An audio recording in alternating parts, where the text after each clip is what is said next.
Bom dia a toda a igreja, bom dia a todos os nossos irmãos que estão pela internet, mas eu sempre continuo, como diz, a pinicar, né? Se você pode estar aqui na reunião, não há por que você não vir na reunião e ficar acomodado em casa. Para a internet, para aqueles que estão longe ou isso, não pode vir, tudo bem. Mas se você pode estar aqui, para mim isso é um pecado. E além do mais, domingo é um dia que é dedicado ao descanso. Mas a pessoa não deveria, nesse dia, trabalhar, fazer coisas indevidas. Apesar de não haver no Novo Testamento nenhum mandamento para se guardar o domingo e nem tampouco o sábado. Mas aquilo que Deus implantou, a guarda de um dia no Antigo Testamento, que era o caso do sábado, hoje a humanidade toda segue um dia de descanso. Os muçulmanos descansam sexta-feira, os judeus sábado, o mundo cristão domingo, e assim pelo mundo todo, cada um tem o seu dia. Mas o domingo é a memória da ressurreição de Cristo, e é um dia que você tem que dedicar às coisas de Deus.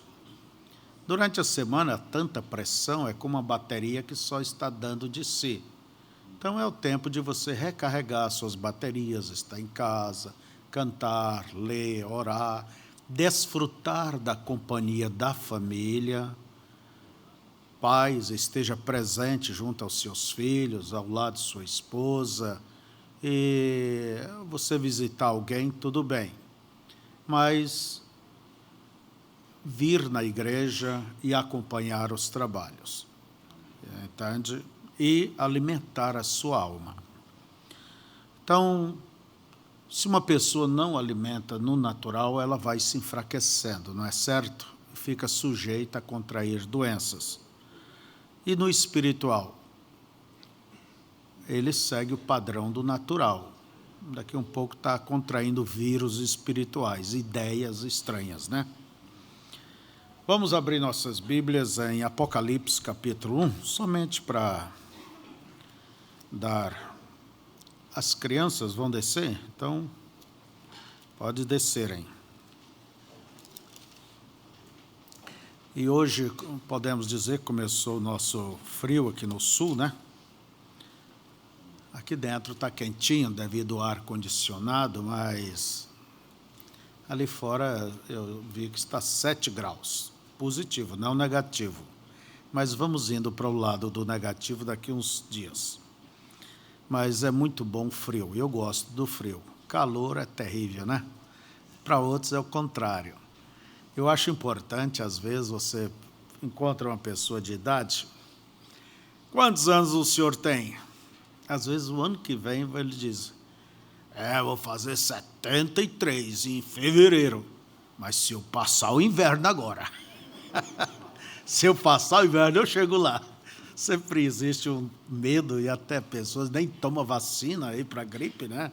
Os velhos, eles querem tirar de nós a aposentadoria. Mas tudo vem para nos ajudar, essas vacinas, graças a Deus.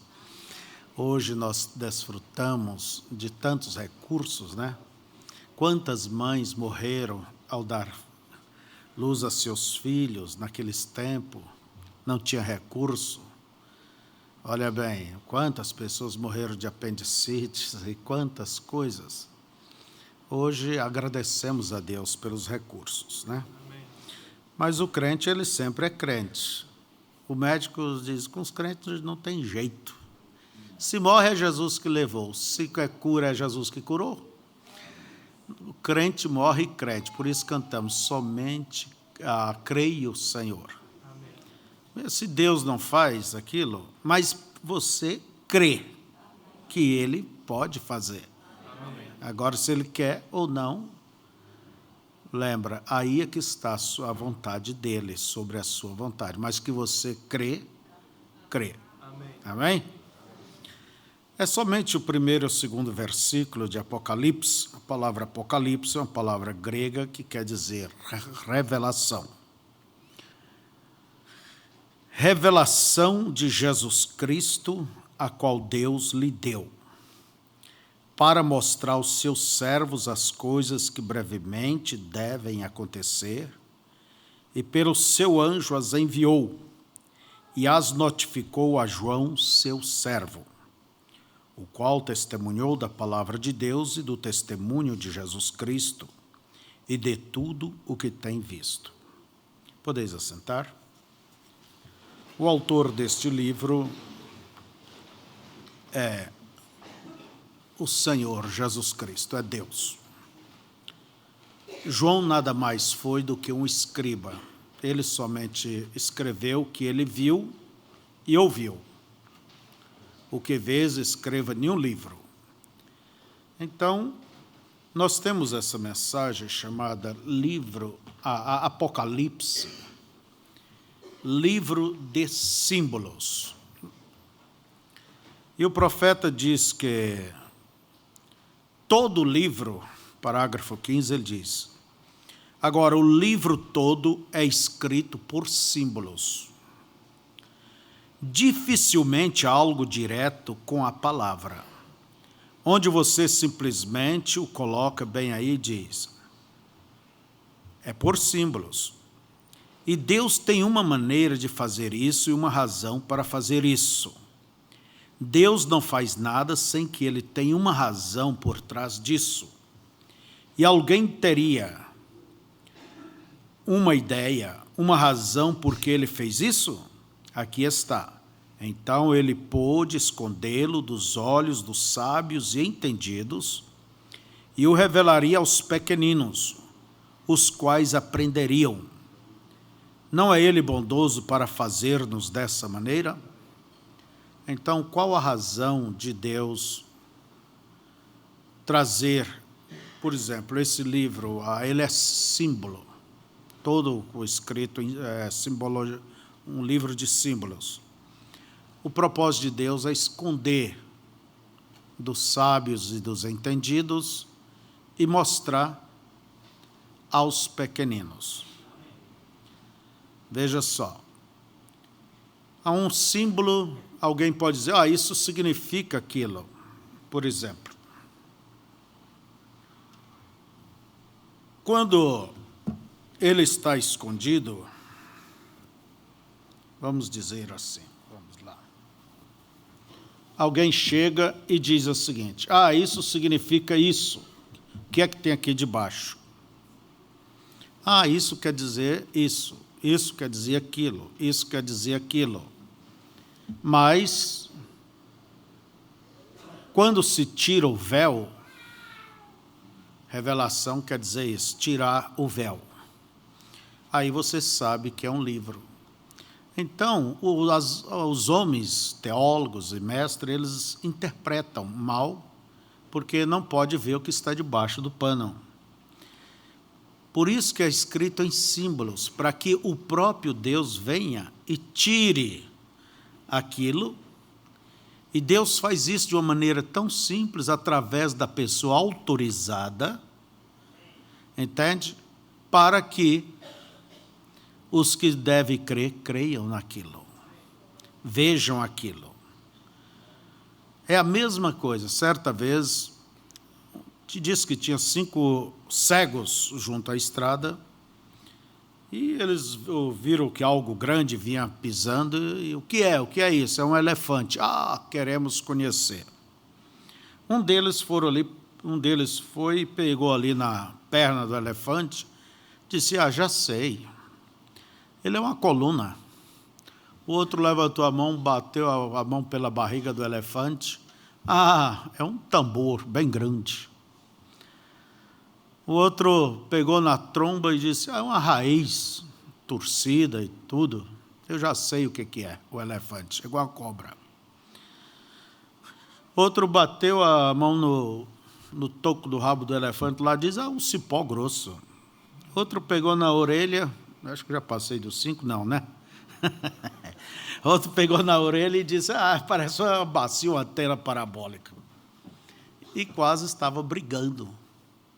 Cada um pegou um pedaço do elefante, né?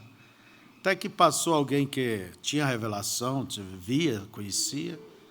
O que é? Como que é o elefante? Ele é isso. Não, não é. Ele é aquilo. Não.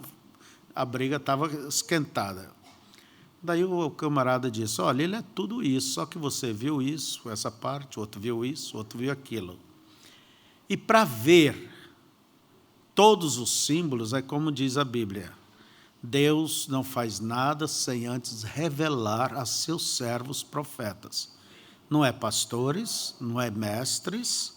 A revelação de primeira mão vem através de um profeta. Ele é a autoridade que vem e diz, isto é isto. Porque Deus lhe mostrou o que significa isto. Não é certo? Então, o propósito de Deus trazer símbolos é para esconder dos sábios, dos entendidos. Então, no parágrafo 16, ele diz, agora, se os grandes estudiosos e assim por diante tivesse todo o evangelho da maneira que eles o explicam, nós só teríamos que nos curvar a isso. Então eles sairiam daqui, faria todos os tipos de tradições e outras coisas. E nós teríamos um tempo horrível. E eles se levantariam com a sua fala da maneira acadêmica, até que, ora, eles estariam passando por cima de nossas cabeças e nós nem sequer saberíamos nada sobre isso. Mas estamos tão agradecidos que o nosso bondoso Pai Celestial teve misericórdia dos pobres e analfabetos, como eu sou, eu mesmo, para prometer a mim e a você que se nós apenas crêssemos e lhe pedíssemos, ele se revelaria a nós. Não é isso maravilhoso? Amém. Todos os nossos credos e todas as nossas emoções e tudo o que temos, tudo isto são apenas acréscimos. Então, irmãos, eu quero, nesta manhã, falar a respeito sobre os símbolos, o que são Apocalipse, livro de símbolos, mas, como subtítulo, o que é símbolos? O que é tipos, o que é alegorias. Então, é uma conversação, vamos dizer, informal nessa manhã, para vos trazer compreensão melhor das Escrituras, para que você veja a riqueza das Escrituras. A cruz, por exemplo, ela é um símbolo, ela não é o cristianismo, mas ela é o símbolo do cristianismo, não é? Ela representa quem? Jesus Cristo morto, não é isso? Então, a cruz é a representação, é a imagem de um Cristo morto, não é isso? Você olha um outro símbolo, a âncora.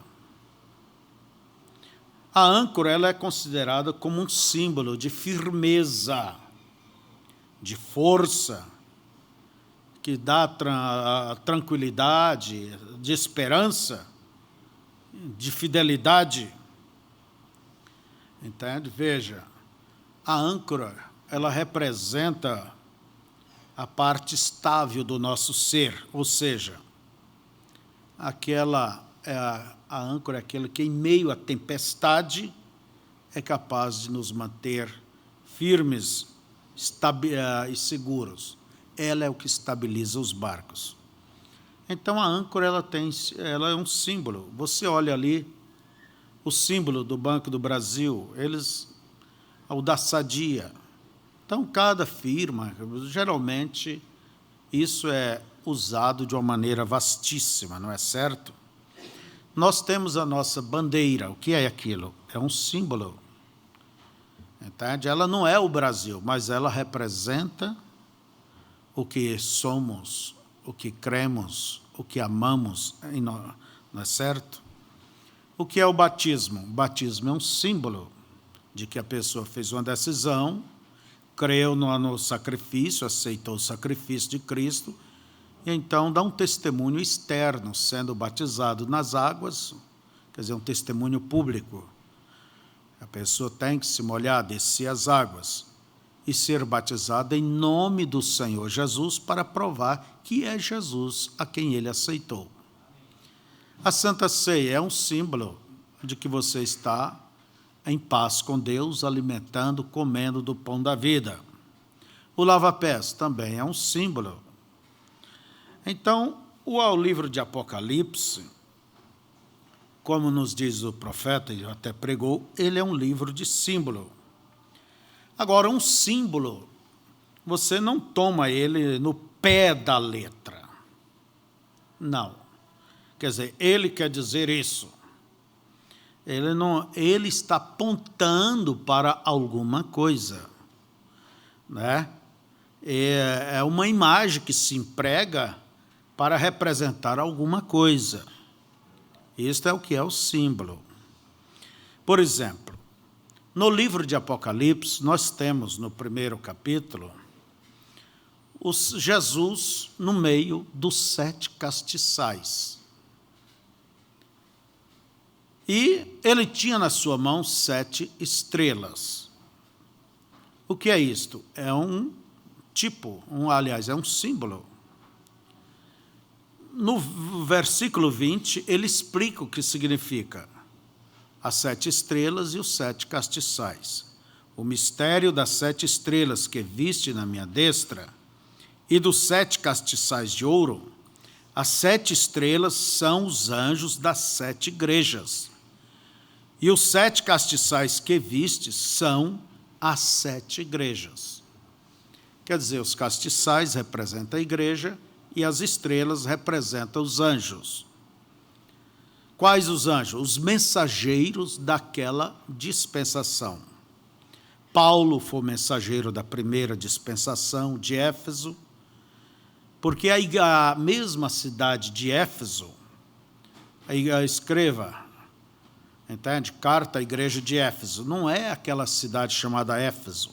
Era uma dispensação que viria. E Paulo foi o mensageiro desta dispensação. Irineu foi o mensageiro da segunda dispensação, Esmirna. Entende? E aí, por diante, Lutero foi o mensageiro da quinta dispensação. E nós estamos hoje na última dispensação, que é Laodiceia. E a estrela, o mensageiro, é William Branham. Quem é este? É o mensageiro de Apocalipse 10, 7, que viria revelar os segredos dos trovões. E este é o mesmo de Malaquias capítulo 4, o profeta Elias. Então, ele não foi só um profeta. Ele foi um mensageiro profeta. Lutero, Wesley, Columba, Irineu foram nada mais do que mensageiros, reformadores. Mas Paulo foi um profeta, mensageiro, e o último seria também um profeta, mensageiro. Agora, qual que é o maior? É o mensageiro ou o profeta? O que é que vocês dizem? Claro que o maior na dispensação é o mensageiro. É o mensageiro, porque o mensageiro tem que trazer uma mensagem para aquela dispensação. Então, qualquer profeta que se levantar entre nós não quer dizer que ele tem uma mensagem. Não, ele tem que submeter a mensagem deste dia, desta era. Seja pastor, seja evangelista, seja mestre, seja profeta. É a mensagem que Deus deu. Nós vemos também no Apocalipse, capítulo 5, né? Um cordeiro que tinha, o cordeiro é Cristo. O cordeiro aponta sempre para o sacrifício. Ele tinha o quê? 7 chifres, 7 pontas, diz a Bíblia. O que é isto? O chifre representa o quê? O poder do animal. Então, 7 pontas, 7 chifres, representa as 7 eras da igreja. E em cima de cada chifre, um olho, que representa os 7 Espíritos de Deus. Tudo isso são simbologismos, sabe? É o que Deus enviou à terra. Não é que Deus tem mais 7 espíritos além dele, não é isto. Mas é a mensagem que veio com Paulo, com Irineu, com Martim, com Columba, com Lutero, com Wesley, com William Branham. Compreende? Por isso que tudo isso estava sobre o Cordeiro. Quer dizer, uma dispensação de misericórdia, de graça, de salvação, que aponta para o sangue. Que aponta para o sangue. Então, veja, não estava sobre um leão. Foi anunciado, o leão da tribo de Judá venceu. João olhou para ver o leão e o que ele viu? Um cordeiro sangrando. Isso aponta para quê? Para quê? Aponta para quê? Para o sacrifício, não é? Para o propiciatório. E ele veio e tomou o livro como? Como cordeiro, não como leão. Quer dizer que permanece o sacrifício. Então, nós vemos muitos tipos dentro da Bíblia. O Apocalipse é quase todo, livro de símbolos, como diz o profeta. Pouca coisa se fala direto. O mais é só aplicações. Por exemplo, Deus, vemos ali, em Apocalipse capítulo 4, um assentado no trono. O que é isto? É um simbologismo. Muita gente pensa que é Deus, que Deus está sentado numa cadeira igual um rei. Não, gente. Isso não é assim. A palavra trono significa o quê? Domínio. Entende? Aonde está o rei, está o seu trono. Aonde ele está o seu trono. É igual a dona Dilma, onde ela estiver no Brasil, ela é a presidente. Não quer dizer que ela é presidente só se ela senta ali naquela cadeira, atrás daquela mesa, no Itamaraty, ou no Alvorada, né? Sei lá como que é. Então, veja vocês. A palavra trono quer dizer domínio. Então, quando você vê João dizendo que ele viu um assentado em um trono, isso é algo figurativo, entende?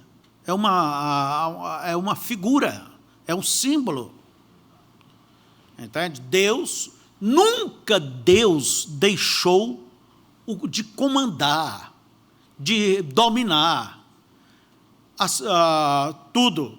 Ele está sempre sentado em seu trono. Por isso diz a Bíblia, o teu trono é eterno, quer dizer, o teu domínio. Vocês estão compreendendo? Então, veja, não é um assento, seja ele de ouro, de que quer que seja, não é isso. É o domínio. É o domínio. É o controle. Deus está sentado em seu trono. Vamos observar, o profeta diz que mulher na Bíblia é o tipo de igreja. Onde ele baseou isso? Nas Escrituras, livro de Apocalipse, aquela mulher embriagada com o sangue dos santos, que vocês sabem que igreja é essa que ela representa. E João admirou porque viu ela com cruzes e tudo mais, e ao mesmo tempo embriagada com o sangue dos santos. Creio que Apocalipse 16, não é? Então, veja, mulher representa igreja. E o profeta ainda diz, você pare numa esquina e veja como elas passam, caminham e se vestem. Ele diz, é o tipo das igrejas. Quer dizer, a coisa está para lá de Bagdá, né? A palavra besta, muita gente pensa que esse nome besta é um nome pejorativo, nome feio. Não, a palavra besta significa poder. Sempre está representado por algum animal. Por algum animal. Nós vemos ao redor do trono aqueles, um com aparência de leão, um com aparência de boi, um com aparência de homem, um com uma aparência de águia voando. Também vamos ver, no livro de Apocalipse, o dragão, sempre foi o diabo, né? Vamos ver o cavalo branco, o cavalo vermelho, preto, amarelo. Quer dizer, são poderes. Entende? São mensagens, entende? Ungidas que veio de Deus muitas vezes, e às vezes é poderes malignos manifestados. Você vê dentro do livro de Apocalipse, por exemplo, trombetas. O que significa trombeta? Trombeta aponta para uma proclamação de uma mensagem. Israel era chamado para a guerra ou para as suas festas, sempre através de trombetas. Trombetas, ela representa um anúncio, uma mensagem. Por isso a Bíblia diz, se ela não der o toque certo, quem vai entender? Ela tem que ter o toque certo.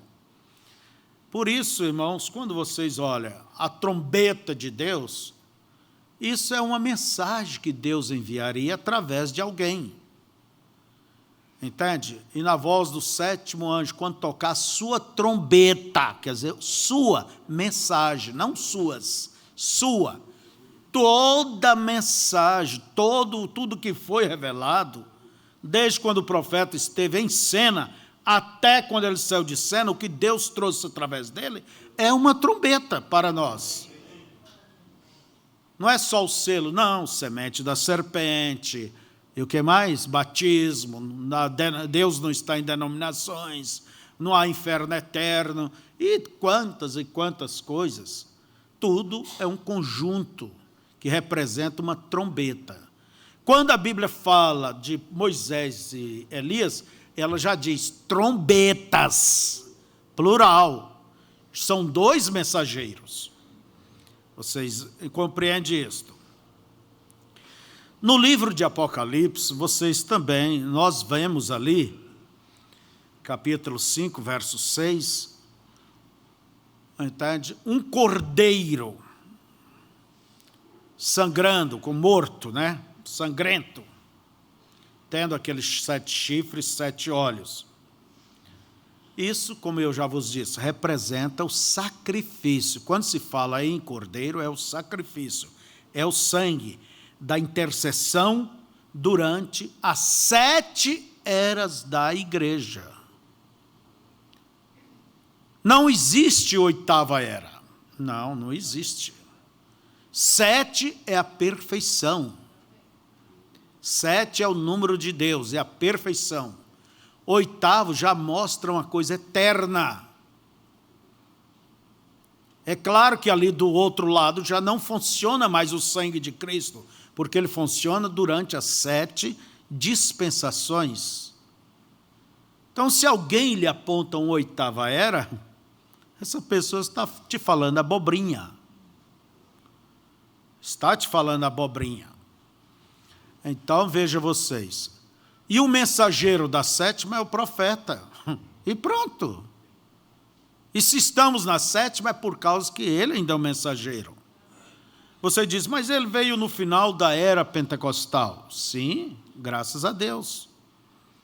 Vocês lembram que nós mostramos a vocês essa última era como uma espiga de milho dentro da casca? É claro que os grãos vão se formar dentro da casca. essa era em duas etapas. A casca representa os pentecostais e o grão representa a noiva. É em duas etapas. Agora eu digo uma coisa: se os genuínos pentecostais vivessem hoje, eles creriam nessa mensagem. E se nós vivêssemos lá, nós creríamos naquela mensagem. Por isso o profeta, ele representa a todos da era. A era, não só a nós, mas a todos. Os genuínos, não é certo? Então, irmãos, nós vemos também ali, Apocalipse capítulo 5, verso 1, Deus assentado no trono e com livro na mão, escrito por dentro e por fora, e selado com 7 selos. O que significa um selo? Quando você escreve uma carta, você não manda ela se não conclui. Então, selo representa uma conclusão. O que mais? Você leva no correio e eles vão selar. Você paga o selo. E isso representa o quê? Segurança. Não é certo? Ninguém tem o direito de abrir aquela carta, a não ser a quem ela foi dirigida, o dono. Ninguém. É uma violação e a lei entra em cena se isto for feito. Pode processar quem abriu. Então, você veja, ele é uma obra de conclusão, é uma obra de segurança, representa segurança, e o que mais? Vamos lá, e o que mais? Possessão. Entende? A conclusão, segurança e possessão. Só tem poder de abrir aquele que pode abrir. E só o cordeiro que poderia tomar, e só o cordeiro que poderia abrir. Aleluias.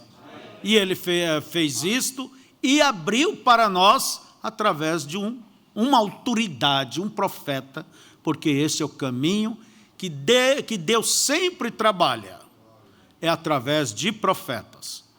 Quando Israel estava no Monte Sinai, perante Deus, Deus falou com Israel, a viva voz, cara a cara.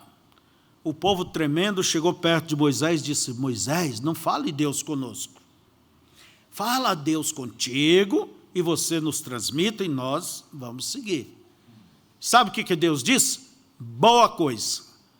Ali foi estabelecido o canal pelo qual Deus sempre trabalha. É através de profeta. É igual da usina. A luz, o gerador, a luz que é formada ali, não sai direto para essa lâmpada.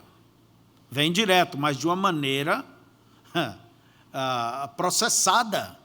Ela tem que ir para a estação, depois vai para a subestação, e assim vem indo, vem para o transformador, até que ela chega na quantia exata para nós, não é certo? Senão queimaria tudo que é fio, lâmpadas por aí.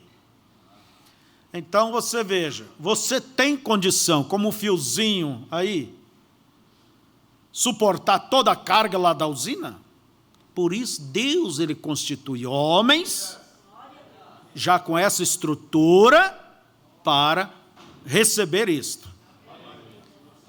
Veja só, para receber isso é uma estrutura espiritual. Deus não vai chamar qualquer fanático, um fanático por aí, um meninão, não. Deus, ele sabe aonde ele pode pôr a sua mão. Então vejamos, irmãos, o livro, vamos voltar aqui, selado com 7 selos, escrito por dentro e por fora, verso em verso. E enrolados, livro naquele tempo era pergaminhos, né? E selado. com 7 selos. O que é isto? São símbolos. São símbolos. Agora, o profeta vem e diz, o que é o livro? O que é o livro? Ele diz, esse livro representa o livro da redenção. O livro da redenção. A redenção agora? Não. Desde quando começou.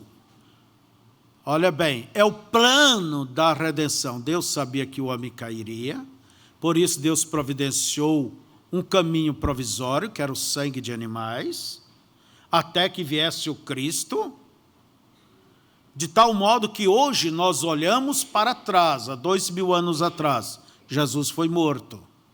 E aqueles lá de trás olhavam para frente, mostrando que eles criam. De modo tal que todos são salvos pelo mesmo sangue. Não há salvação fora do sangue. Não há. Vocês estão entendendo? Diga amém. E o livro representa a redenção.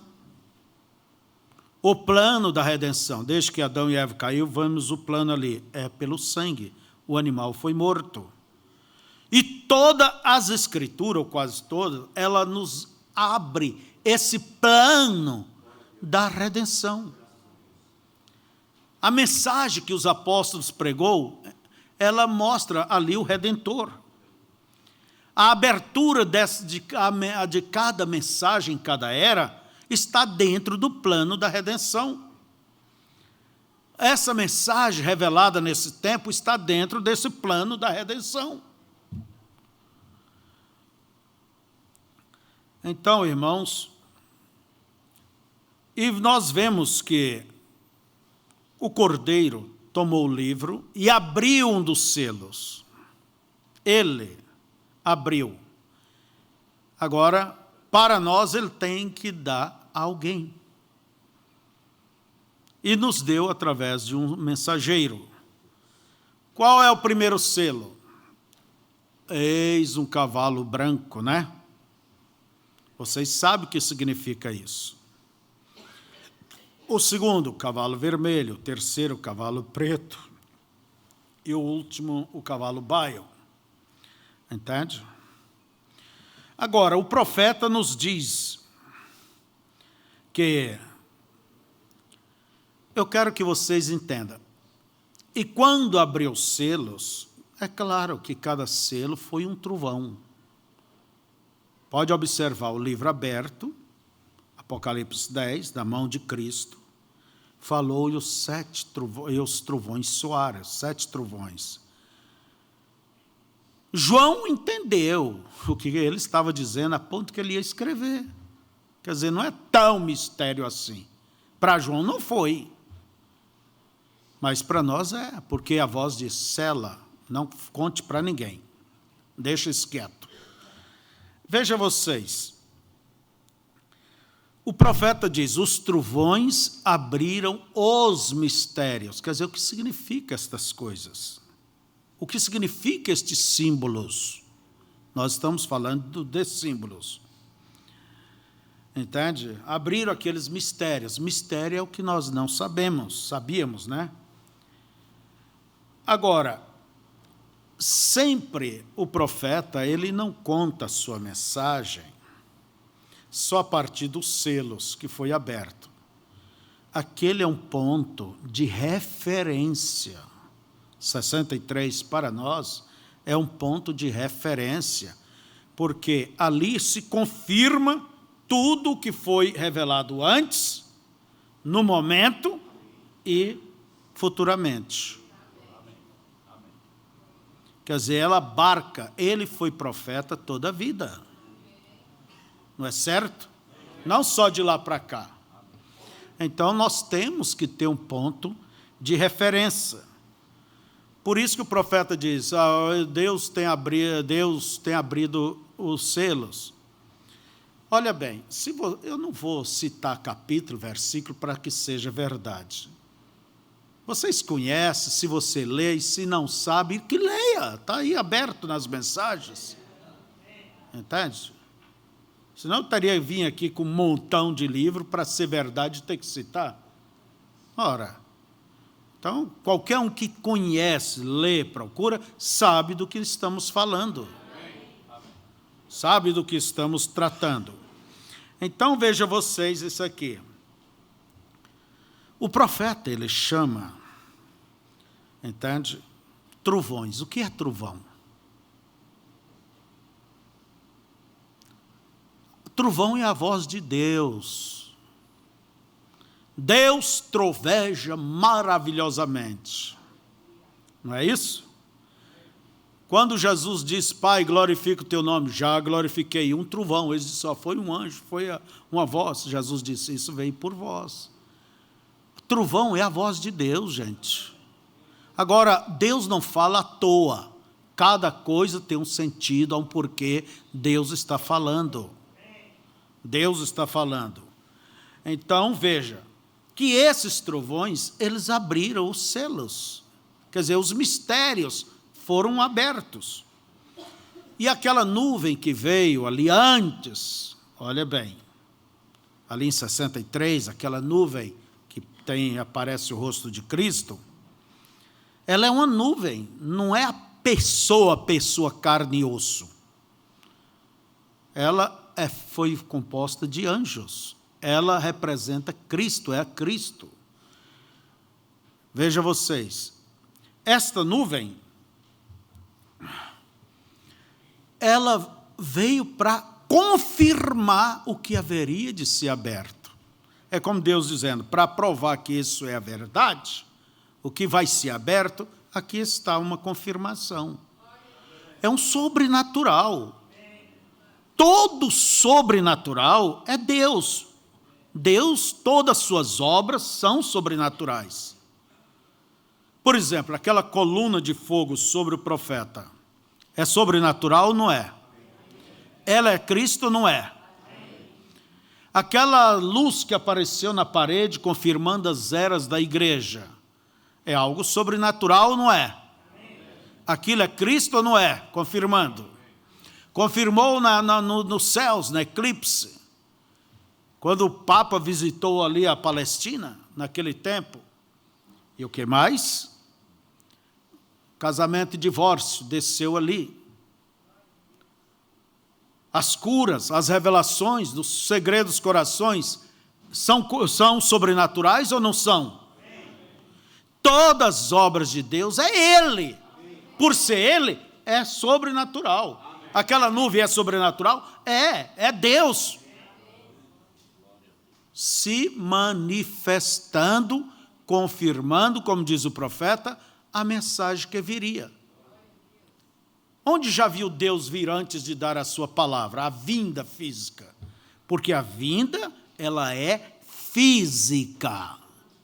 Fora disto, podemos dizer, ela é uma manifestação.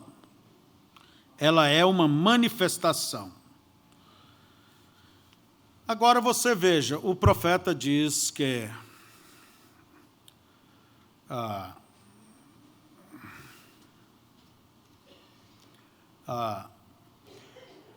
o profeta, ele chama, só para vocês entenderem melhor,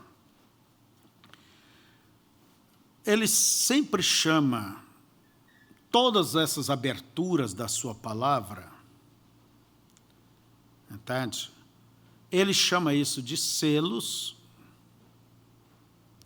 de mistérios e de trovões.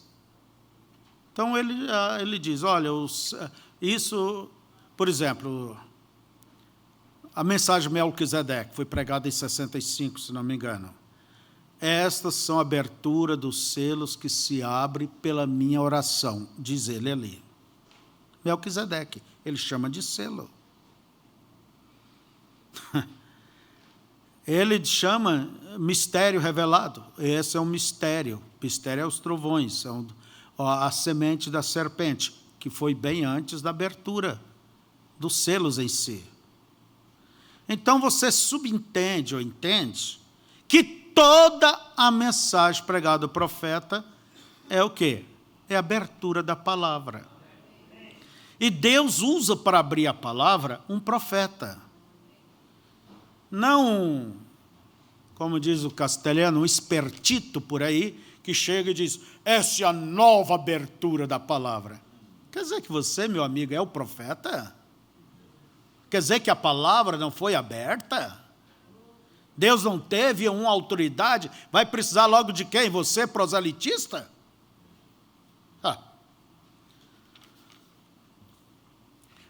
Pergunta e resposta, volume 4, pergunta 21e. Olha bem, confirmando, eu gosto dessa pergunta, porque ela cita as três coisas, trovões, mistérios e selos. Olha bem, tem os 7 trovões, os quais são igual aos 7 mistérios, já sido revelados, foram revelados nos 7 selos, porém ainda não nos são dados a conhecer como os trovões?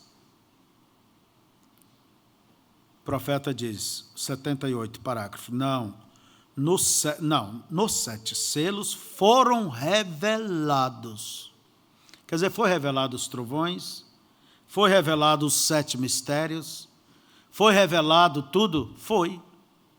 Só que ali está o conjunto completo do que havia antes, veio depois, o profeta só confirmou.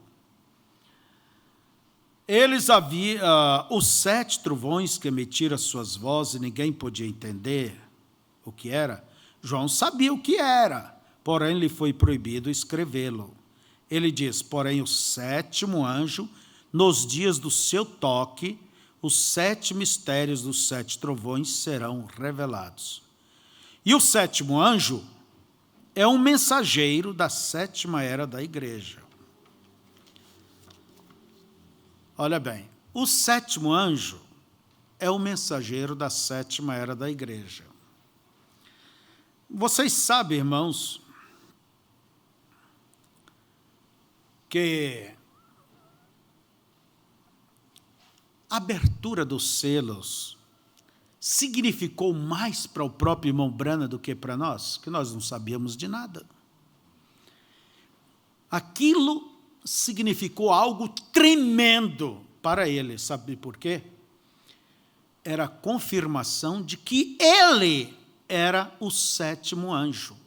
Porque em Apocalipse 10, do verso 1 até o 7, ali diz que os mistérios, no verso 7, seria dado, sela o que diz os 7 trovões, não escreva, mas na voz do 7º anjo. Se fosse eu, o homem que Deus estivesse usando ali, eu só iria ter segurança de que eu era o 7º se viesse a explicação daquilo ali.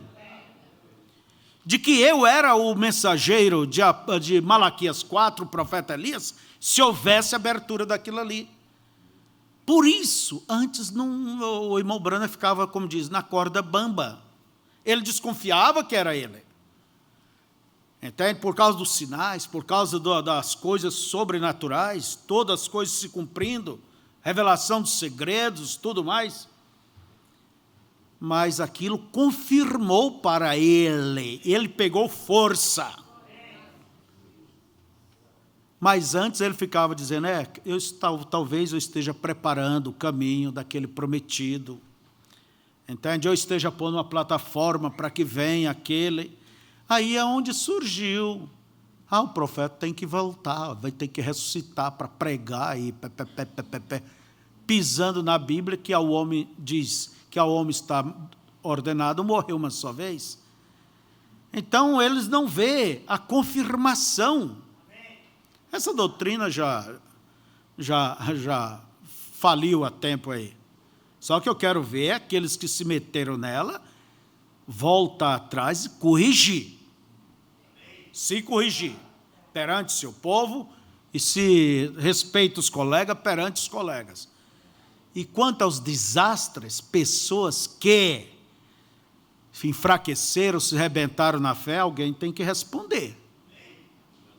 Não só naquela, mas em todas as coisas que aparecem essas novidades. E há pessoas que têm, desculpa uma coisa, já um vírus por novidades. Entende? Parece qualquer varejeira voando por aí, lá se vai. Não é. Pode esperar que a próxima coisa que vem, a pessoa vai junto. São inconstantes. São inconstantes. Por isso eu digo, nunca deixe a tua virgindade espiritual ser violada. Porque depois que uma moça é violada, ela pode ir com qualquer homem, pode ir com qualquer ismo. Mantenha a tua virgindade, a tua fidelidade com o teu esposo, que é Jesus Cristo. Então, como eu estou dizendo, a abertura destes selos ali, desses trovões, tudo mais, o que significa? Confirmou o ministério do irmão Brana para ele. Agora ele podia falar com segurança. Podia falar com segurança. Então, irmãos, e eu pergunto, por que não foi revelado antes? João, não revele. Estou conversando com vocês. Eu pergunto a você, que graça tem conhecer a história antes dela acontecer? Que tal você fosse viver hoje e sabia que às 11h30 alguém vai bater na tua porta e te cobrar? Que alguém às 5h da manhã ia te chamar e te acordar? Que depois de amanhã, segunda-feira, você vai dar um trupicão numa pedra, cair, arrancar o dedão? O bonito da vida é que a gente não sabe o que tem amanhã. O que é o primeiro selo? É a história da igreja. O cavalo branco é o espírito anticristo. É a história. Não é que ele passou a ser agora. Olha bem. Valer agora. Não. A abertura do selo só está revelando ali o que aconteceu. Primeiro selo, cavalo branco, cavalo vermelho, cavalo preto. O que é o quarto? Cavalo baio. É o presente. Entende? Pegando já um pouco de história e segue mesmo depois do arrebatamento. Ele sobrepõe. O que é o quinto selo? Almas debaixo do altar. Israel. Pode ver que isso representa o que já foi uma história desde os tempos primitivos ali, no início da igreja, né? As almas debaixo do altar foram mortos por causa da palavra e do testemunho da palavra, não testemunho de Cristo. E que serão completados com 144.000 que estão pela frente. Então, não é que o selo vale só da parte daquele momento. Não, o selo ele abre o que era, o que é e o que há de vir. Por exemplo, o sexto selo. O que é o sexto selo? A grande tribulação. Mas nós vemos que já se abriu no início do século passado, chamado pré-tribulação. As trombetas começaram a soar, chamando Israel de volta. E o sétimo selo? Aqui que eu vou dizer a vocês uma coisa. Os selos, o sétimo selo é a vinda de Cristo. É a vinda de Cristo. O profeta diz que o sétimo selo está dentro da Bíblia desde Gênesis. Entende? O anúncio do Redentor através da morte do Cordeiro. Quer dizer, ele abarca desde trás. Ele é a vinda. Qual das vindas? A vinda para a igreja, o arrebatamento.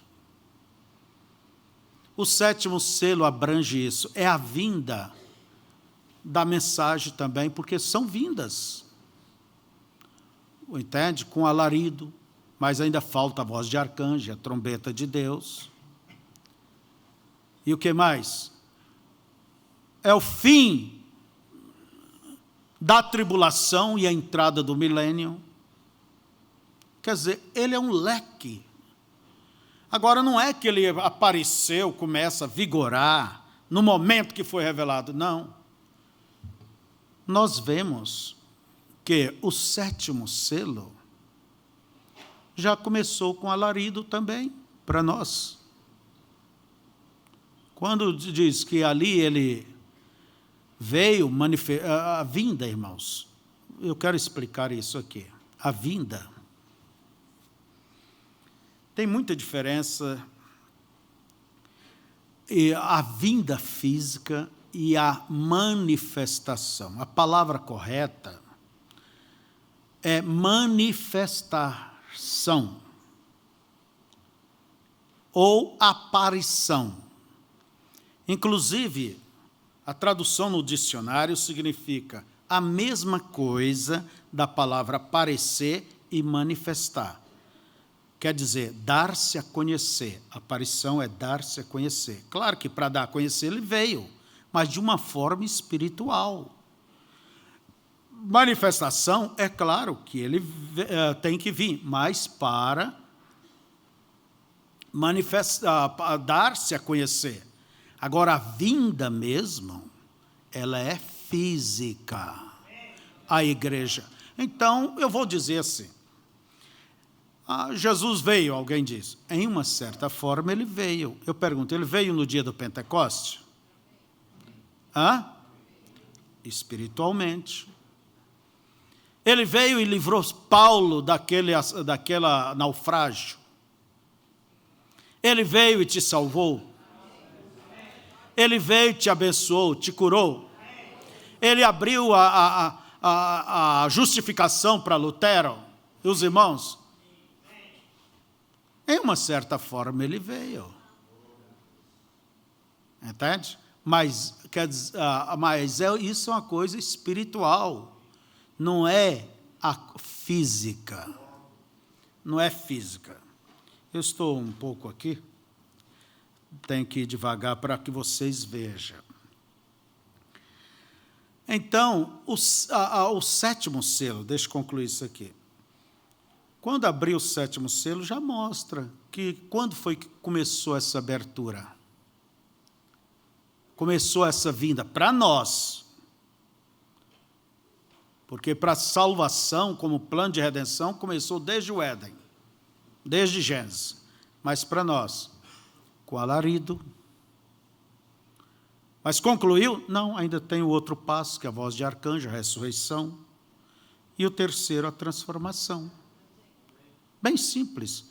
Leia a mensagem, o rapto ou arrebatamento. É a mesma coisa, né? Só que uma é traduzida em Goiás e outra pela voz de Deus. Ali é bem claro. O profeta mostra bem claro. E o mesmo Senhor descerá dos céus, Paulo fala. Com alarido. Então, quer dizer, esse alarido está dentro do 7º selo? Está.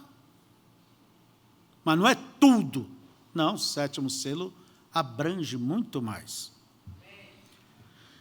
Mas o problema é que a pessoa quer fazer valer dali para cá. Só, de 63 para cá. E aí é onde dá o problema. Olha bem, dizer isto é tudo isto. Você nunca põe um ponto final, você põe a vírgula. Igual, nós estamos falando daquilo que Deus nos alcançou, o entendimento. Entende? Porque todo desvio doutrinário começa com isso. A pessoa diz, isto e ponto final. O profeta diz, tudo começa pelas Escrituras. A pessoa radicaliza em um ponto das Escrituras. Então, veja que os selos, uma parte foi história, já se cumpriu. Outra, mesmo o 7º selo, uma parte já se cumpriu. Para nós, falando para nós. Então, não é novidade. Isso aí. O que é um selo? É uma obra conclusa, que está na mão de Deus, e ele revelou. Por isso o profeta diz que ele foi aberto.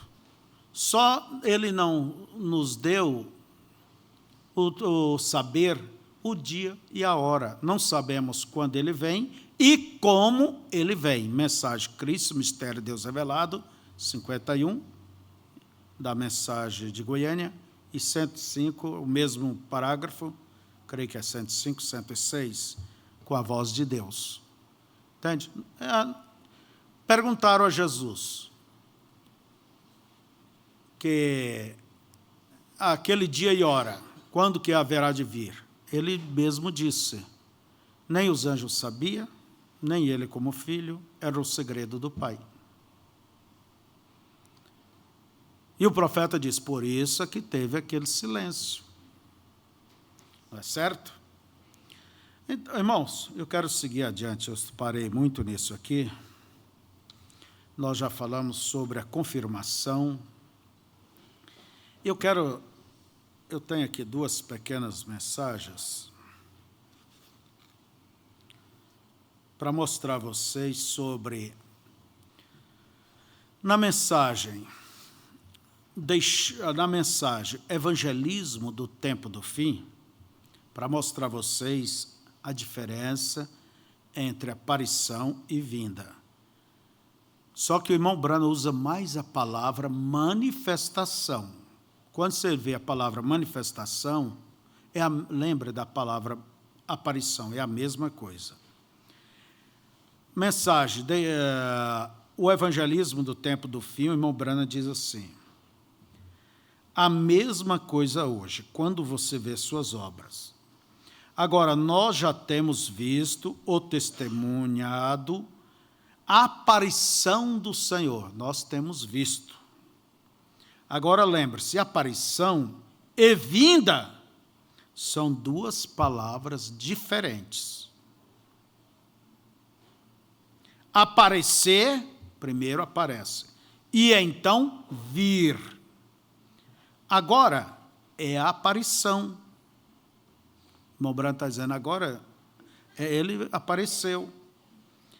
Ele já tem aparecido nesses últimos dias, bem aqui conosco, nesses últimos dias. Agora, isso é um sinal da sua vinda. Sua aparição na sua igreja, na forma de Espírito Santo, mostrando que é Ele. Porque o homem não pode fazer estas coisas que você vê o Espírito Santo fazendo. Então, esta é a aparição do Senhor. Agora, lembre-se, falou das duas coisas, aparecer e vir. Aparecer é dar-se a conhecer, são todas as manifestações espirituais. Entende? Todas essas manifestações é Ele. É Ele. Não é certo? Na mensagem ainda, traduzida por aqui, né? Deixando escapar a pressão, parágrafo 90, o profeta diz, a aparição do Senhor vem antes da vinda do Senhor. Por isso são simplesmente duas palavras diferentes juntas. Agora é a aparição, como ele prometeu nos últimos dias, que ele estaria conosco. O que é a nuvem que apareceu ali? Nós dizemos, a nuvem apareceu. Apareceu. É Ele. Claro que é Cristo. Todo sobrenatural é Ele. Mas a pessoa física, nós o encontraremos nos ares. Eu não entendo, irmãos, como algumas pessoas colocam, olha bem, colocam a festa dos tabernáculos nesse tempo. Parece que não leem as mensagens, não vê a Bíblia. A festa dos tabernáculos, mensagem futuro lar do noivo celestial, da noiva terrenal, o profeta mostra claramente, é no milênio. É uma comemoração de Israel e os gentios. E veja, é uma comemoração, nós no milênio estaremos em outro corpo. um corpo glorificado. Agora traz a coisa para hoje. Mete os pés pelas mãos. É verdade. Agora mesmo chegaremos a esses pontos. Por exemplo, vocês receberam o livro dos 7 selos. Na mensagem, a brecha entre as 7 eras da igreja, os 7 selos, aonde o irmão Brana, de Goiânia, temos como o intervalo, né? Que é a mesma coisa. Varia a palavra, mas não varia o sentido. No parágrafo 41, daquela traduzida por Goiânia, preste atenção, e a traduzida pela Voz de Deus, há um erro muito grave naquela tradução. Por isso que traduzir mensagem é preciso saber, porque mexe com a cabeça de muita gente, se a coisa é errada. E ali naquela mensagem está escrito, entende? Que o 7º anjo estará na terra no tempo de sua vinda. Bem assim. Então, alguém vai tomar. Olha, o profeta está dizendo que o 7º anjo estará na terra no tempo de sua vinda. Então, ele veio quando? 63. E na mensagem A Voz de Deus, que é a tradução correta, disso eu sabia, já até falamos aqui. Porque hoje você pega do inglês, joga ali, e tem, o inglês ficou comum, né? Para muita gente. Para mim ainda não, mas o computador ajuda a traduzir. Ele sabe o que o profeta diz? Não diz de sua vinda, quer dizer, a vinda. Ele diz desta vinda. Há muita diferença, sua vinda e desta vinda. Desta vinda o quê? Ele estava falando que Cristo se manifestou e trouxe a reabertura dos selos e que o 7º anjo, o 7º mensageiro, estaria aqui para receber a revelação do que foi aberto. Quer dizer, desta vinda. Quer dizer, a vinda de quê? Da revelação. Ora, isso aqui foi um ponto fortíssimo para muita gente, que era o cabeçalho. É interessante, depois que a mensagem veio com a tradução correta, silenciaram. Cadê a sinceridade? A franqueza?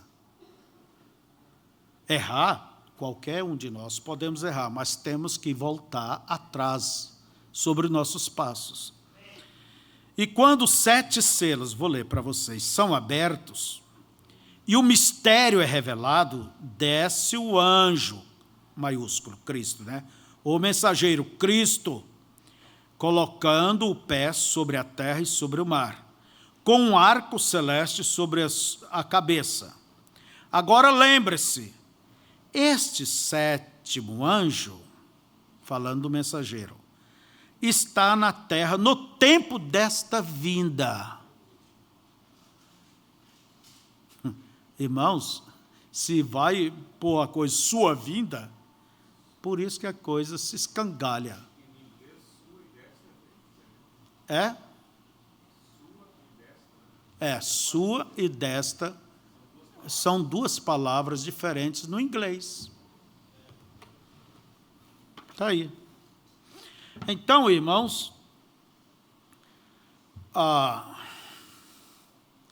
vamos seguir adiante. O livro de Apocalipse, livro de símbolos, né? Era isso que eu queria falar? Tá.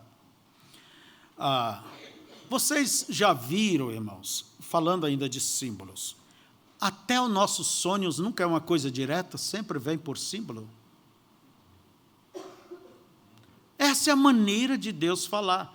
Por isso você não vai dizer, eu sonhei com uma cobra que ela me avançou, eu tenho que andar com cuidado porque tem cobra por aí. Não. Aquilo é um símbolo. Uns dizem, eu sonhei que eu estava atravessando um rio e as águas escuras e correnteza. Quantos que já sonharam com essas coisas? Mas tem gente que é igual cabrito, nem gosta de tocar na água. Ainda vai cruzar rio, correnteza. É que são símbolos.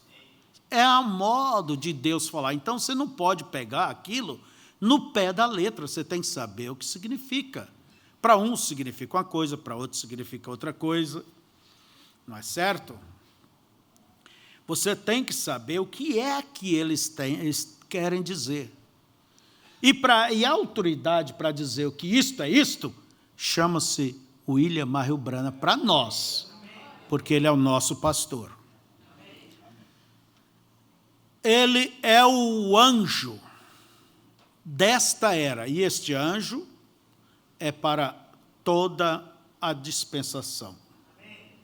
Alguém diz, fulano é o anjo do Brasil. É a mesma coisa de eu dizer, então fulano é o Papa do Brasil. A coisa está com ele. Desde quando a igreja nos manda, a Bíblia nos manda vincular a um homem. Cada pastor é um anjo da sua igreja. Agora, se qualquer homem ocupa um lugar do anjo do país, está errado, porque o anjo do Brasil chama-se William Branham, o anjo do Uruguai, da Argentina, da América, da África, entende? É o mensageiro da era. Outra compreensão fora disso, irmão, é nicolaítismo. É nicolaítismo. Leia as mensagens, veja como é tão clara, pede a Deus entendimento.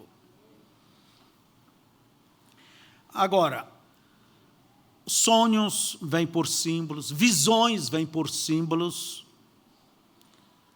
Uma vez Deus mostrou ao irmão Branham, ele pescando. Ele chama isso as 3 etapas, né? Eu vou te ensinar a pescar. E ele jogou preparou a linha, e os pastores vieram e começaram a querer como era que pescava. E o anjo disse, você fixa bem a isca. E quando você jogar, os lambari vêm, você puxa, não deixa eles comerem. Eles vão atrair os peixes médios. E os médios vão atrair o grande. E o irmão Branham enrolou a linha. E o anjo disse, olha, a primeira puxada foi essa, a cura divina. Você sempre está procurando explicar. Depois foi as profecias de Serdeu, o segredo dos corações. Mas a última não será uma demonstração pública. Pegar os grandes peixes. O que representa peixe? O eleito. Não é isso? E o que é que nos tirou dos sistemas? Não é a mensagem? Daí, o irmão Branham se viu em uma tenda. E ele mesmo pensou, podia essa tenda se cumprir. Até comprou uma tenda e a coisa não deu em nada. E tem gente que faz uma tendinha e põe lá no fundo de casa, do quintal. Por quê? Leva a coisa literalmente. Entende? Leva a coisa literalmente. Então, irmãos, nós temos que ver o que significa essas imagens, o que simboliza tudo isso, né?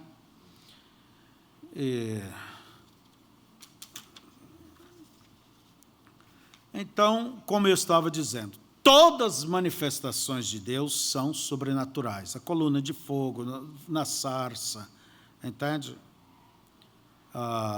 E assim por diante. Agora, temos dentro da Bíblia também as parábolas. O que é as parábolas? São comparações. Toma-se o natural para comparar com as espirituais. O reino dos céus é semelhante ao semeador que saiu a semear. São as parábolas. O irmão Branham ele foi chamado de um tipologista. Ele sempre tomava os tipos.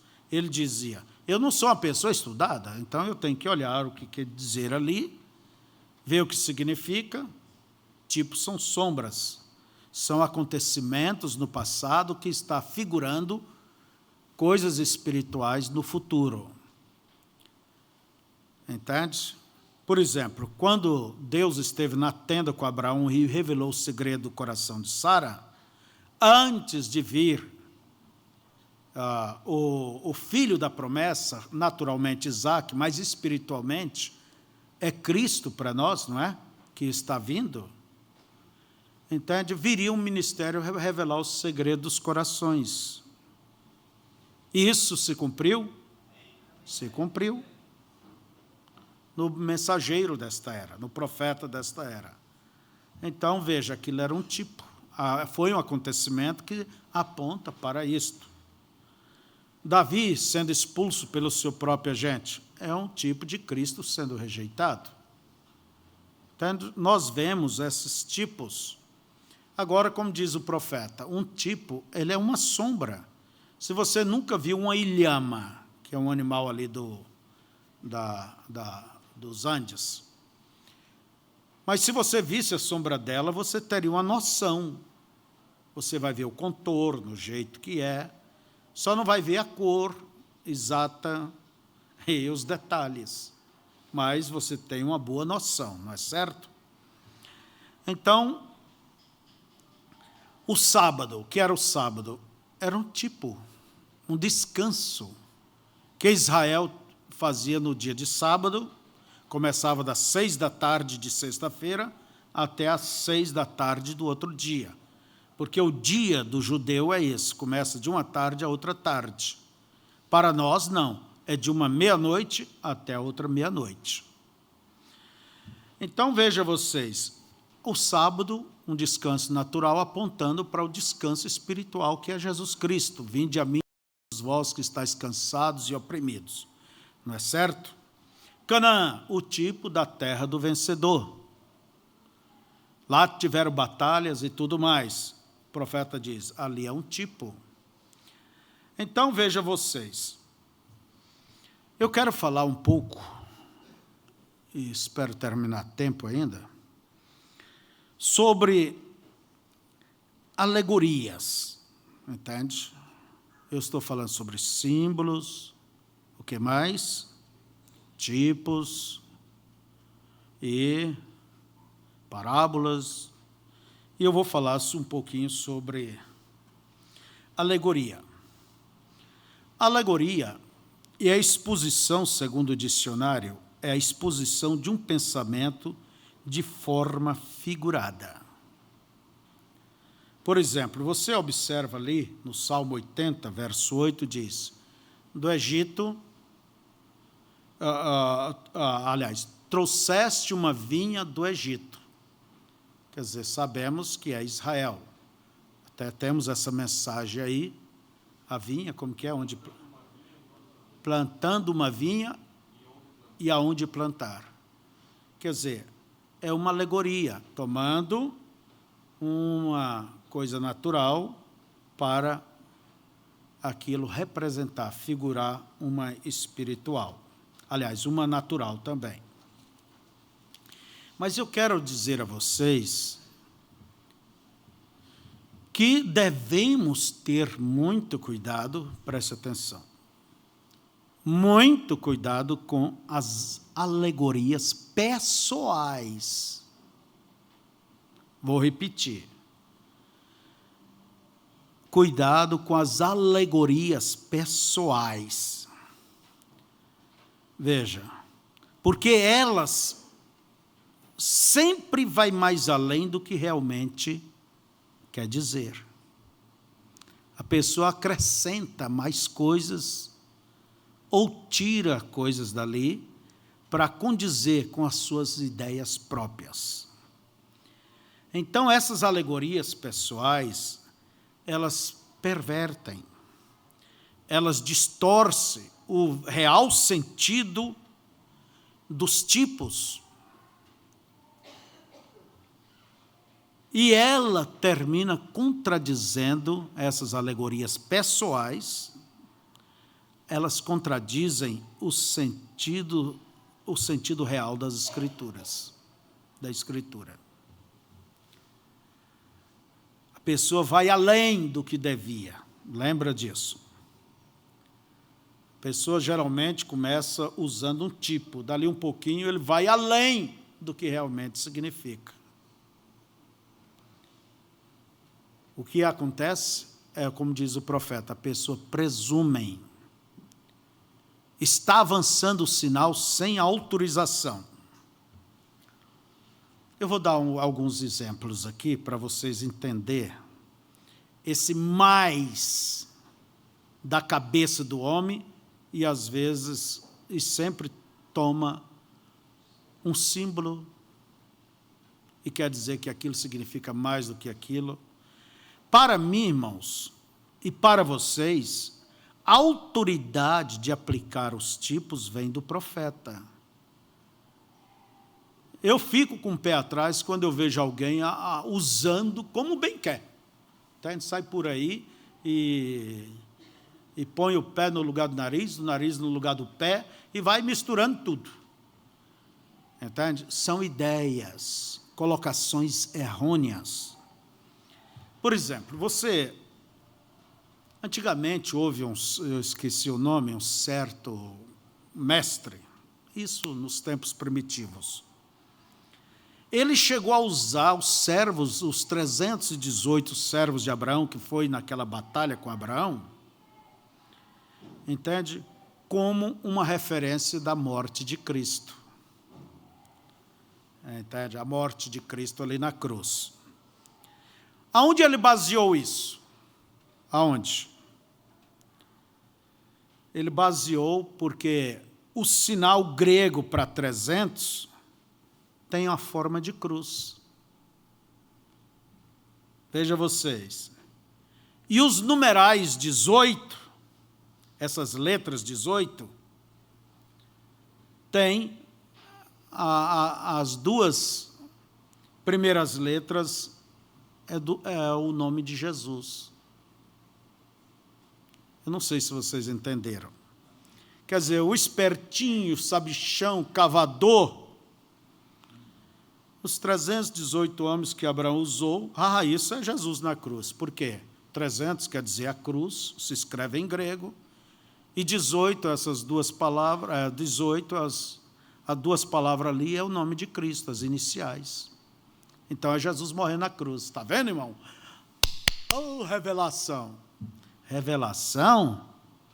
Isso é conjectura. Isso é alegoria. É como eu estava dizendo a vocês, eu não sei como coloca a festa dos tabernáculos hoje, sendo que ela é no milênio e nós estaremos em outros corpos. Oh, revelação, e a pessoa bate daqui, gira dali, ajunta daquela. Irmão, isso é alegoria. A pessoa está indo além do que realmente significa a festa dos tabernáculos.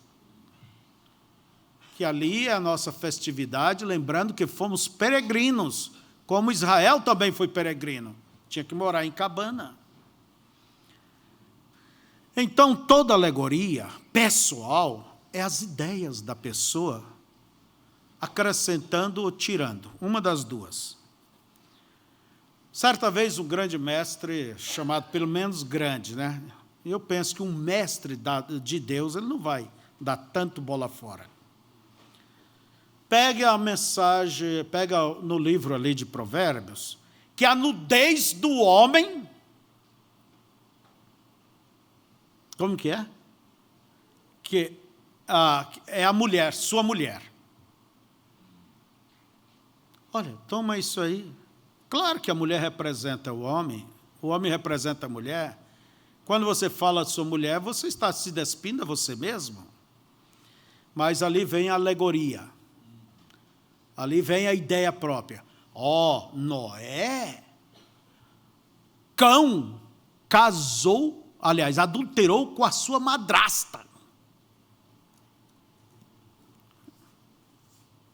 Por isso, porque aqui diz que a nudez do homem é a sua esposa. Então, Cão casou com a sua madrasta. Gente, Que coisa horrível. Aonde que ele baseou isso? Suas ideias, suas imaginações. A pessoa começa a alegar isso, vê. Quem disse que aquela não era a esposa de Noé? Leia a Bíblia. Veja que Noé se embebedou, fez striptease ali na sala. Entende? Acha que uma coisa tão importante dessa o profeta não iria falar? Agora, só porque é um estrangeiro, chega aí e diz qualquer bola fora, fulano. Irmão, se importa saber de onde venha. Se não falar conforme isso aqui, e conforme isso aqui, tem que entrar por ouvido e sair pelo outro. Vem e diz, a Jerusalém, ela é espiritual. Quem diz que é espiritual? Tirando nossa esperança. Entende? Quando você vê ali, a Bíblia nos fala os seus fundamentos de tudo. Alguém pregando, nós estaremos em Corpus Teofânico, numa cidade teofânica, Irmãos, eu fico cá embaixo, nas coisas simples e práticas. Quando o próprio Jesus disse que ele iria preparar a cidade, e ela virá sobre aquela montanha. Uma cidade pré-fabricada. Então, veja, não, é espiritual.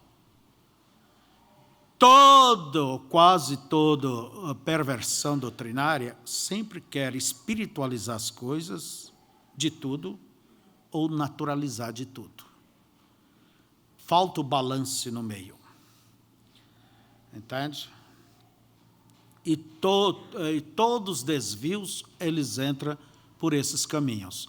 Geralmente é querer espiritualizar tudo.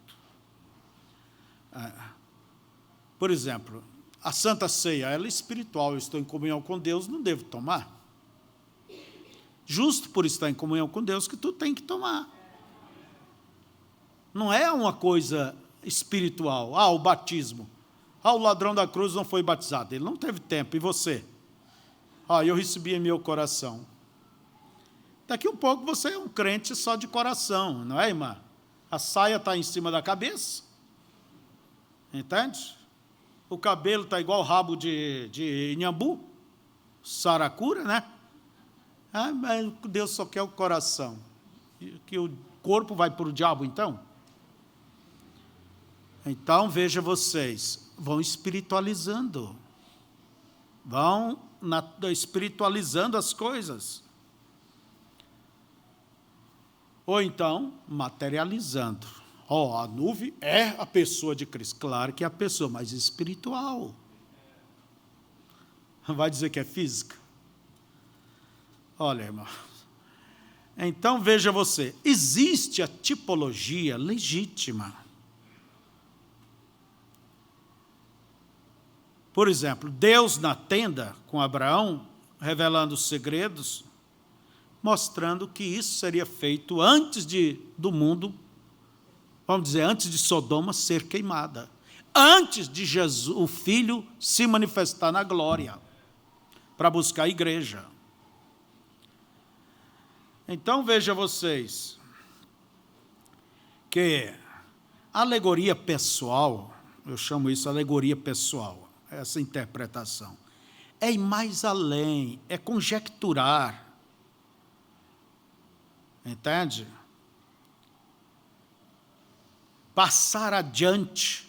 Certo dia, ouvindo um precioso irmão, ele disse, Abraão, quando Deus visitou na tenda, houve um sacrifício, foi matado uma novilha para Deus comer.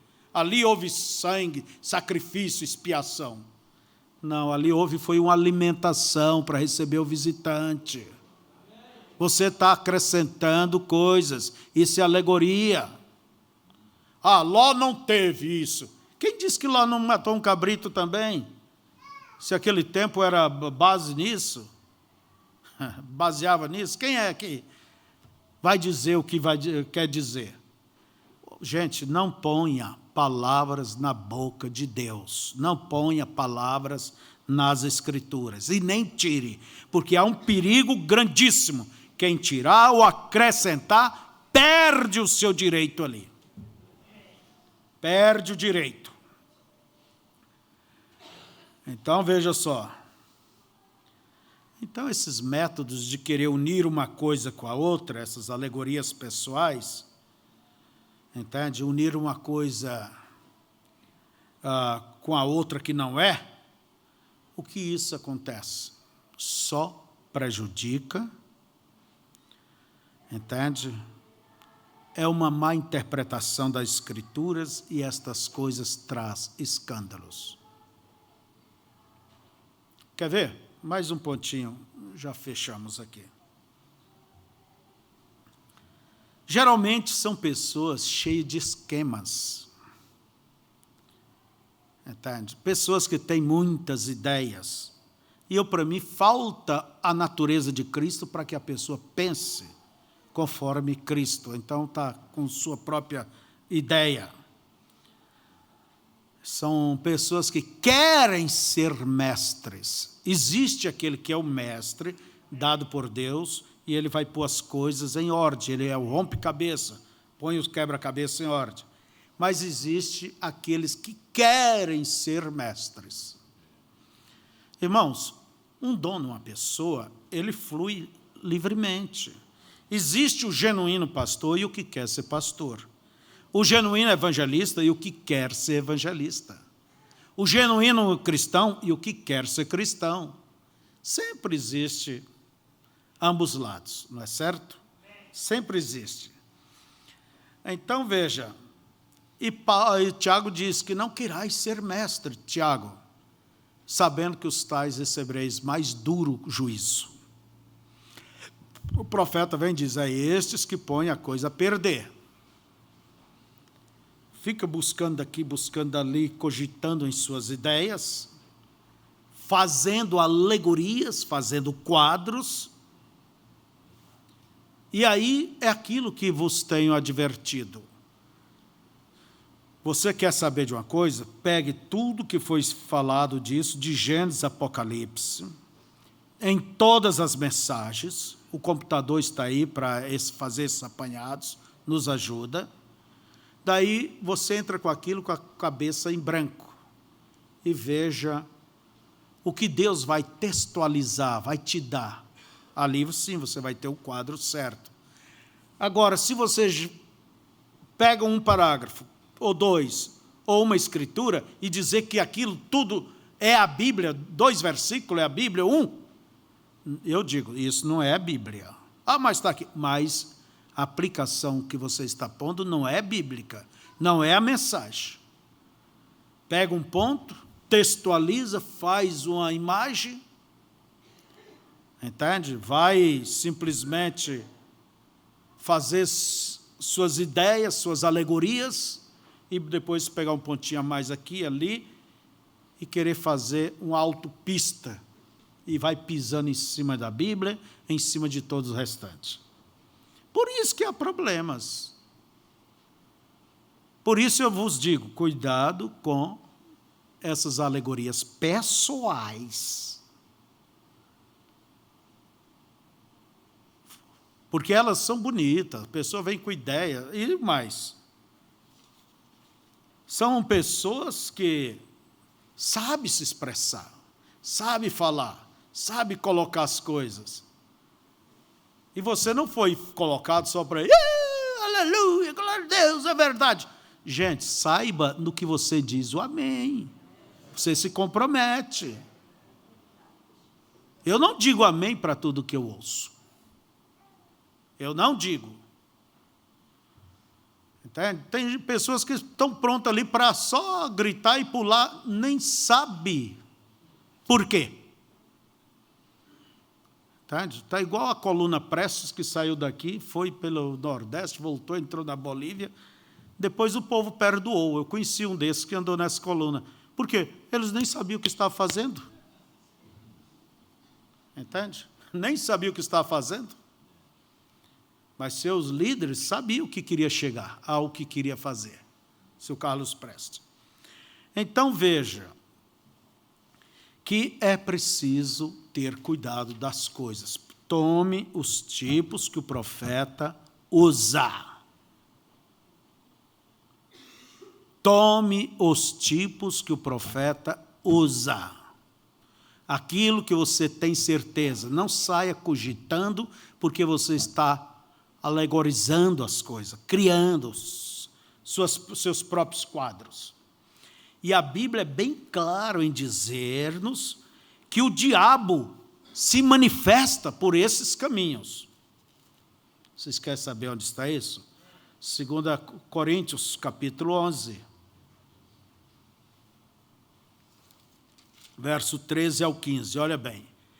Porque tais apóstolos são obreiros fraudulentos, transfigurando-se em apóstolos de Cristo.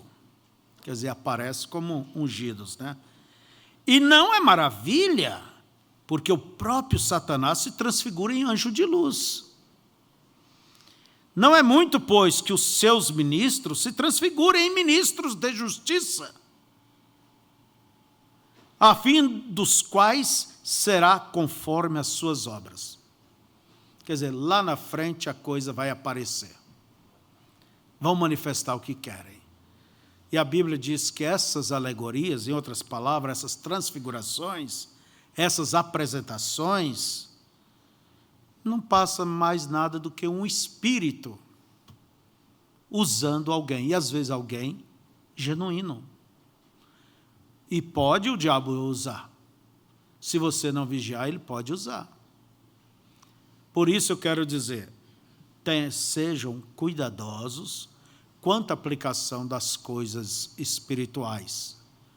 E ainda mais quando mexe com a sua fé. E outra coisa, não brinque, não subestime o diabo. Ele é esperto.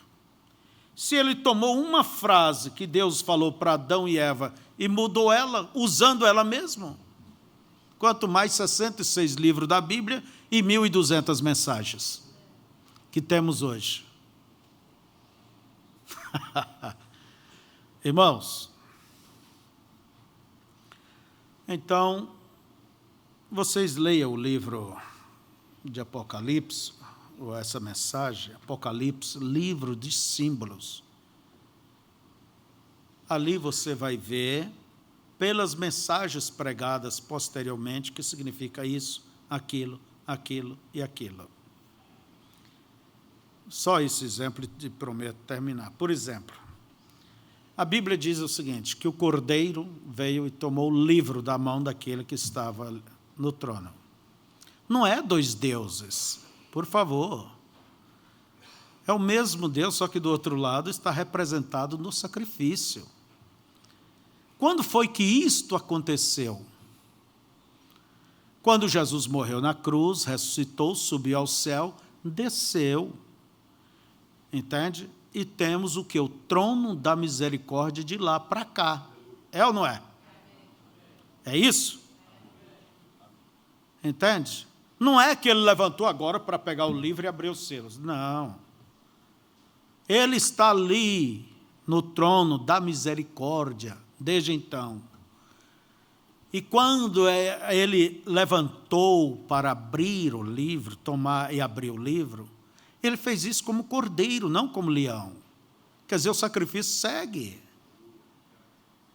Não quer, essa palavra levantou, como que vamos expressar? Isso não quer dizer ele saiu e como naturalmente. Não, é uma expressão figurada.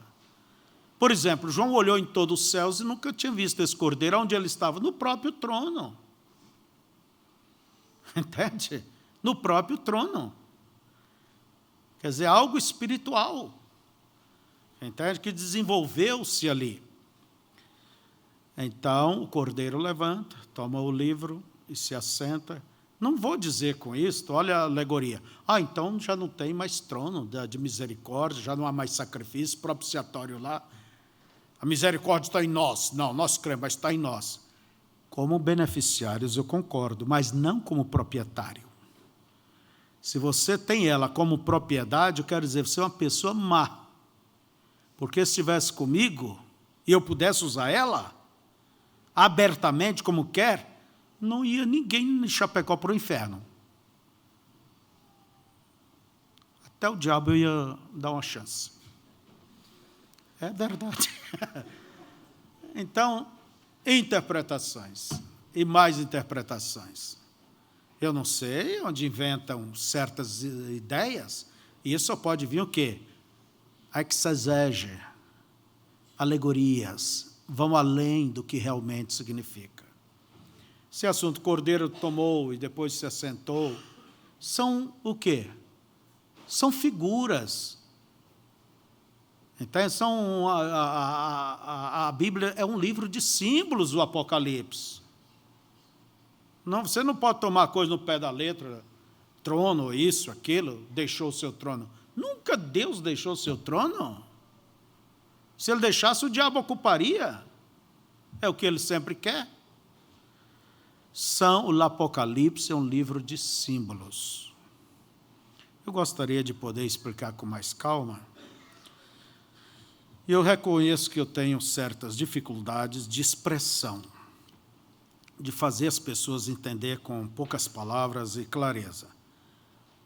Mas, pela graça de Deus, Deus não me deu essa habilidade de expressar de uma maneira simples, clara, com poucas palavras. Por isso que eu venho, bato, torno bater. E um prego para fincar, ele não tem que bater só uma vez. Não. E depois que entrou tudo na madeira, ainda dá umas 3 puxadas por cima. Não é certo? Então, irmãos, mas isto não quer dizer que você não crê, que você não entende as coisas espirituais. Se você não sabe explicar, não quer dizer que você não sabe, não entende. Não. Quantas pessoas não sabem explicar o batismo? E creu e é feliz. Não é certo? Que Deus os abençoe, fiquemos de pé. Então, nós simplesmente demos um pequeno toque nisso, sobre Apocalipse, o que é os símbolos e assim por diante, e os cuidados que devamos ter. Preciosíssimo Pai, não estamos falando coisas novas, mas é as velhas coisas apresentadas que a mensagem sempre está nos apresentando. E não temos este espírito de querer viver de novidades. Paulo diz, não me canso de escrever-vos as mesmas coisas, porque isto é segurança para vós. Ó Deus, que o Senhor possa nos acrescentar tudo aquilo que vem do Senhor e que esteja nos faltando. Nós não fizemos nada para sermos eleitos por Ti. A Tua graça fez isto e descansamos que aquilo que nos falta o Senhor nos concederá, aperfeiçoará. O que importa, Senhor, é sermos filhos, isto é o que eu vejo. E eu não conheço nenhum pai que deixaria fora dos seus programas a sua família.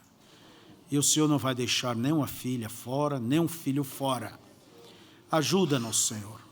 E em tudo que estivermos errados, nos corrija, nos ajude, nos dá compreensão e nos abençoe, Senhor, para que possamos atingir os propósitos do Senhor em nossas vidas, que possa se realizar. Leve teu povo em paz, eles dê um bom dia, um agradável dia. Em nome de Jesus pedimos. Amém. Deus os abençoe. Bom dia a todos.